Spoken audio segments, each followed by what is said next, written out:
নমস্কার বন্ধুরা, আমার ইউটিউব চ্যানেল লক্ষ্মী রান্নাতে আপনাদের সবাইকে স্বাগত। আজকে থাম্বনেলটা দেখে বুঝতে পারছেন নিশ্চয়ই আজকে আমি কি শেখাবো। আজ শেখাবো গুণ অঙ্ক। তবে গুণ অঙ্ক করতে গেলে আগে জানতে হবে গুণ কাকে বলে। গুণ হচ্ছে একই পরিমাণ জিনিস যদি অনেক জনের মধ্যে গুনতি করে দিই তাহলে আমাদের বারবার যোগ করতে হয়, আর এই যোগ করার বদলে আমরা যে প্রক্রিয়াটি করি তার নামই হচ্ছে গুণ। তাই গুণ হচ্ছে যোগের সংক্ষিপ্ত রূপ। এই যে যেমন ধরুন তিনজন বন্ধু আছে, এই তিনজন বন্ধুর মধ্যে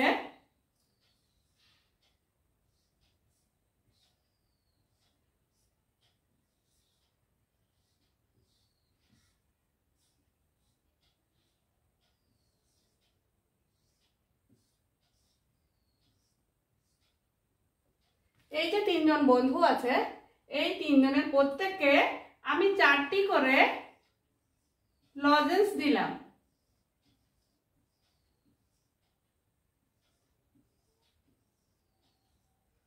তাহলে আমি এখানে মোট কটি লজেন্স দিলাম? 4 যোগ 4 যোগ 4। তাহলে মোট 4 আর 4 8 আর 4 12টি লজেন্স দিলাম। তাহলে আমি এই যে যোগ আছে এই যোগটাকে আমি গুণ করে করতে পারি। তাহলে কতজন বন্ধু? 3 জন বন্ধু। আর কটি করে লজেন্স দিয়েছি? 4টি করে। তাহলে এবার গুণ করে দেখাবো। 3 4 এ 12। গুণ ঠিক এইভাবে করতে হবে। এবার আমি দেখাবো 2 সংখ্যার গুণ। ধরুন এখানে 28 লিখলাম, আমি 28 কে 7 দিয়ে গুণ করব। তাহলে কিভাবে গুণ করব? এই 7 এর ঘরের নামটা পড়বো 8 পর্যন্ত। 7 8 এ 56। এই যে 5 10 6 56। এই 56 এর যে 6 সংখ্যাটা আছে এই 6 সংখ্যাটা নিচে লিখব। আর এই যে 5 আছে 5টা আমার হাতে থাকবে। 7 দুগুণে 14।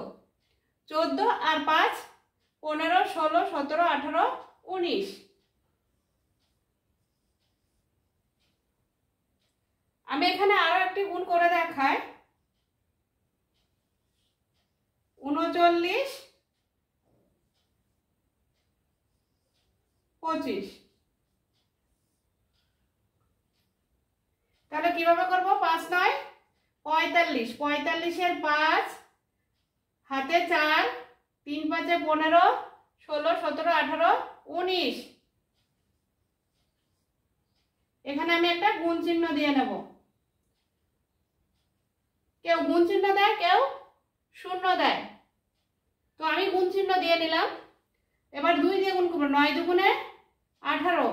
18 8 হাতে 1। 3 দুগুণে 6 আর 1 এ 7। এবার আমি যোগ করে নেব। 5 8 আর 9 17 7 হাতে 1 একে 8 8 আর 1 এ 9। যে সংখ্যাকে গুণ করে তাকে কি বলে? গুণ্য। যে সংখ্যাকে গুণ করে তাকে কি বলে? গুণ্য। আর যে সংখ্যা দিয়ে গুণ করা হয় তাকে বলা হয় গুণক।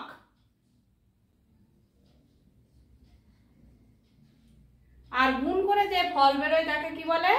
গুণফল।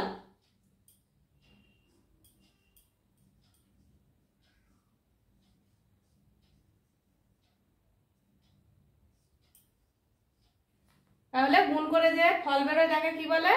গুণফল। তাহলে বোঝা গেল তো বন্ধুরা কিভাবে গুণ করতে হয়? গুণ্য গুণ গুণক সমান সমান গুণফল। গুণ্য গুণ গুণক সমান সমান গুণফল। তবে গুণ করতে গেলে একটা গুরুত্বপূর্ণ বিষয় কিন্তু আমাদের মনে রাখতে হবে। গুণ করতে গেলে আমরা যদি কোনো সংখ্যাকে শূন্য দিয়ে গুণ করি তাহলে শূন্য হবে, এই বিষয়টা আমাদের মনে রাখতে হবে। কিভাবে আমি দেখাই, যদি আমি 5কে শূন্য দিয়ে গুণ করি তাহলে শূন্য হবে, 7কে শূন্য দিয়ে গুণ করলে শূন্য হবে, 9কে শূন্য দিয়ে গুণ করলে শূন্য হবে। এইরকম প্রত্যেকটা সংখ্যাকেই যদি শূন্য দিয়ে গুণ করা যায় শূন্য হবে, এটা কিন্তু আমাদের সবসময় মাথায় রাখতে হবে। আর গুণ হলো নামতা। গুণ করতে গেলে আমাদের নামতা জানাটা খুবই দরকার।